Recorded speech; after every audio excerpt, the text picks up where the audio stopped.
All right, so let's jump into what we're seeing. So, man, all right, so we're in this zone. Okay, imagine on a map, and this is North Carolina, and this is Raleigh, and this is Charlotte for all intents and purposes.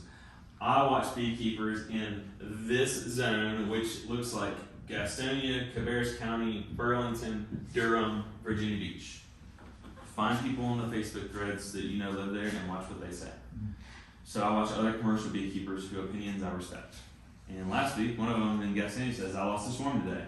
And the guy in Concord's like, I lost 3 today. And that's what my dad's like, I gotta get him the bees tomorrow. So I get him the bees, and I'm like, all right, it's gonna be okay. Everything's gonna be all right. Well, first 4 hives, 49 frames of brood. That's a 12, 12, 13, 12. Wow. Add up 18 frames per colony. Because I run a 10 down low, 8 up top with a feeder. So 18 possible, we got a 12, 12, 13, 12.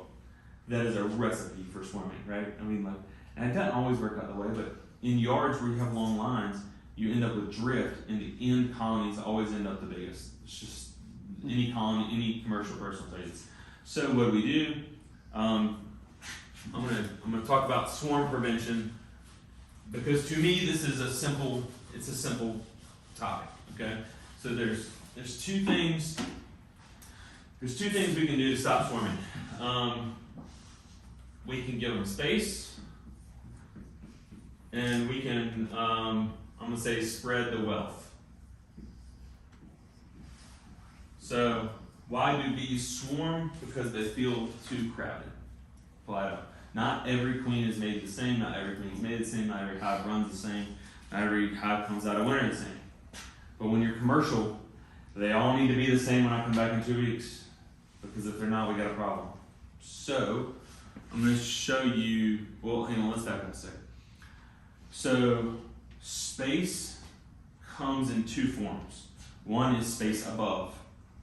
Most times, if you've overwintered a 10 frame double deep, or a 5/5, which is a nuke double deep, most of your bees are in the top box 80% of the time right now, because what happens is they've used all the stores in the lower box, they come up here where the honey was stored, and now that's where your nest is, and of course the queen's gonna lay where the pollen and the honey are nearest to the brood so they can feed them. This is bees 101. So, and I hope I'm not insulting anybody, I know we've got some new beekeepers, but they keep their resources close.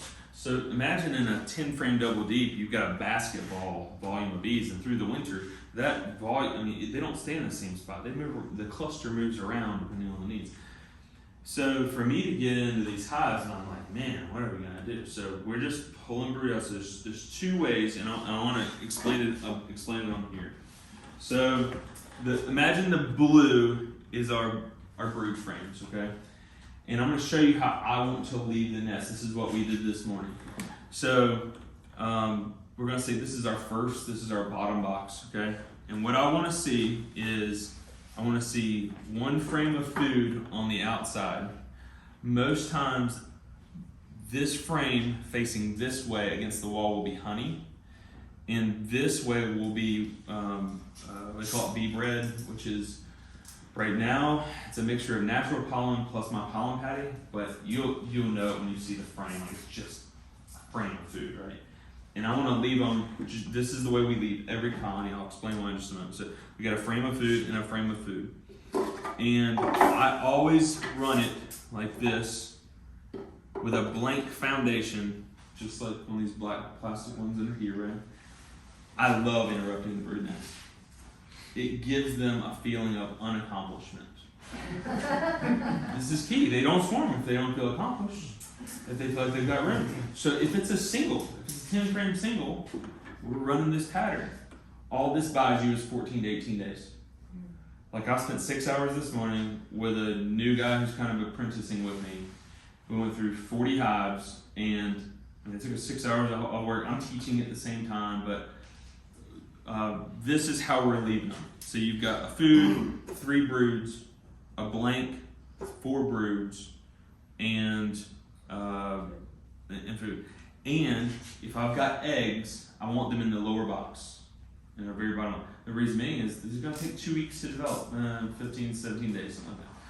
So I didn't go to bee school, so I don't have my days exact. I'm sorry, but like we're always on a 2-week cycle. So what's it gonna look like in 2 weeks when I come back? So if it's capped brood, imagine the way it worked out today was every colony looked like this in the bottom box, and one colony had one frame of brood up in the second box. But for the most part, our second box, so like I mentioned, we've got a feeder, and then we've got 8 frames to play with. So in that 8-frame space, I want any leftover residual honeys on the outside. And the way it works out just about is one frame of honey on either wall. And now you got the space between. And this is where we add in brand new, because I can remember drawn comb is my gold, and I'm about to start making my splits. My target date on splits is like March 10th this year. Anybody who's been keeping bees and you're talking about colonies with 7 frames of brood on the 20th, we've got 8 and 12. We got 20 days. We got 3 weeks. We are pushing the envelope on swarms. I mean, it is going to be very common to see swarm cells because these hives are just going to explode. 1 frame of brood equals 2 frames of bees. So if you're leaving, a colony that's already got enough bees in it to manage 7 frames of brood, and now we're about to add 14 more frames of bees, these colonies are going to be packed. But that's what I need to make splits. So how do we? So let's say of the 8 frames in the second box, we've got 2 honeys, we've got 6 undrawns. Let's feed them. Let's feed sugar. The bottom box you were talking about, you put a frame up with a foundation in it. Mm-hmm. What if how about just with comb in it already? That queen is going to go in there and lay it immediately. It's open space, right? It's an interruption in the brood box. 2 or 3 days and it's done. It's right, 2 or 3 days it's done. At least if they all have to work on drawing this frame out, I just bought myself 4, 5, 6 days so the queen can start laying it, and we're slowing them down, okay? So let's say, for instance, I got into those hives with 12 frames of brood. We leave this exact configuration. Second box gets 2 food frames and some blanks. What do we do with the extra 5 frames of brood? We redistribute the wealth. Well, I can't take a weak hive that's like 2 or 3 frames and just give it 5 frames of brood without the bees, or they can't keep it warm. There's all for naught. So what do we have to do? We have to find in that parent colony, we have to find the queen. Yeah. So do you ever do traditional checkerboarding then? No. Throughout both boxes? I don't have time. I'd love to. It works well. I don't have experience, so I'm not going to talk about it, but it's a basic concept. But you have to have the time to go through and checkerboard regularly. But it's the same feeling of unaccomplishment. The whole goal is now this queen doesn't want to swarm because this frame is the first one they're going to work on, and then it's this empty space above, 6 frames worth, that they have to go up and draw. So that's why I say you can probably get 18 days, and that's not uncommon. 20 days, you are really pushing it. So what we do is we go in and we find the queen. I have a queen clip. I've got multiples laying around, but as soon as we find that queen, we will clip her. Now, do I just take the frames of brood with the bees on them, or should I take the brood frames with the bees on them and the majority of the bees? Anybody know? I'd say take lots and lots of bees because a lot of them will Take them all. Every one. Why? Because we're trying to set this colony back. If you don't set it back, now you're going to lose it. There goes your season for your split. There goes your season for your honey. You do have to be careful though, because we do get some frosty nights. If you take more bees That's right. than they can keep warm, then all that brood capitals are down. You're right. Yes. You got to think about the amount of foragers that are out now, though, that are going to come home. A forager will revert to a nurse bee, but a nurse can't step up to forager, right? So when they revert back, we are I want to make sure I'm telling you right. When we're finding these 3 framers over here and we're bringing all these bees in, I'm thinking half those bees are going to fly home. Now we've got enough nurse bees to keep these 7 frames warm. Where this was just a 3 framer, but the queen's laying, she's fine. The whole goal is that in 2 weeks, I want 18 days, I want all the colonies to be at the same approximate expansion rate. In 2 weeks, March 10th through the 12th, we're gonna come in, we're gonna leave 1 frame of honey, we're gonna leave 1 frame of pollen, we're gonna leave 3 frames of eggs. Everything else goes into splits. It's a significant setback because all the we're gonna shake all the bees into our nukes or take them via a split. Foragers are gonna fly home and repopulate this colony.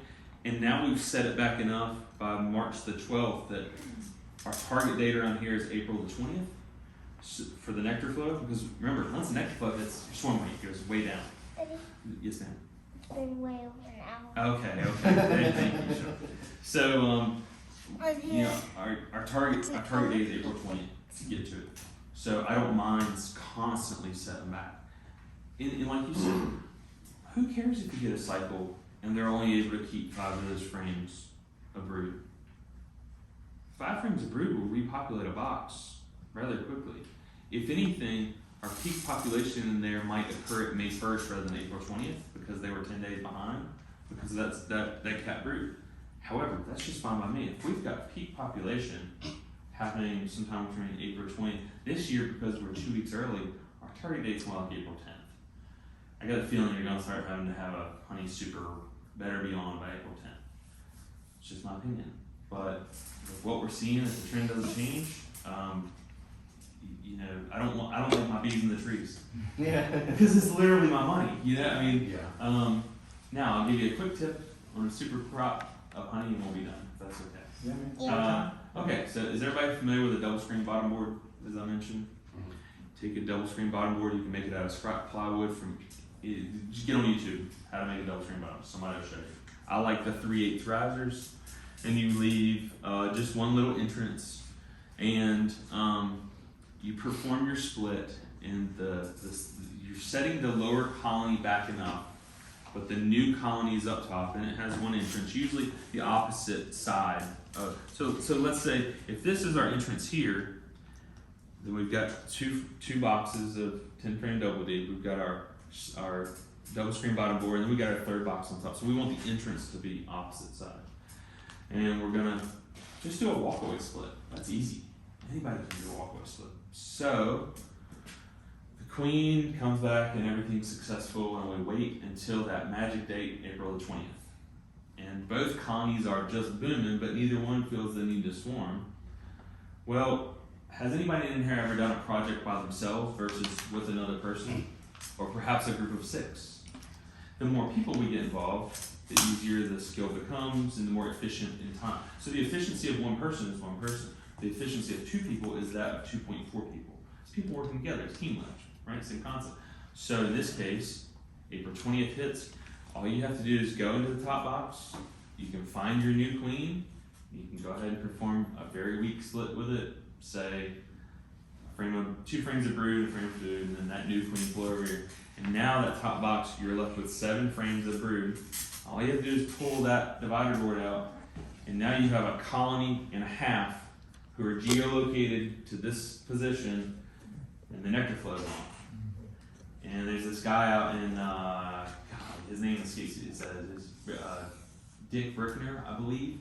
He's Central Tennessee Valley Beekeepers Association. He got like, his worst year is 113 pound average. His best year is like 160 pound average. Across like 20 hives. 160 pound average.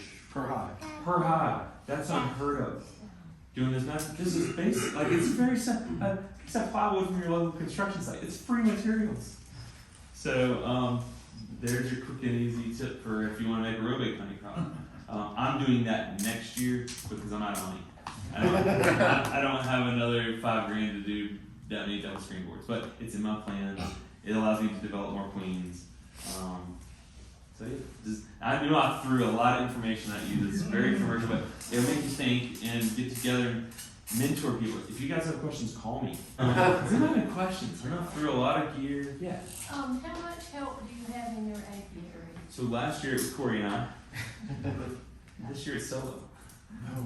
You said you're listening training to somebody. an apprentice, so. Yeah, so so the guy this morning is getting 12 hives this year, and we work together. And I said, then why don't you come out and join me in a couple days?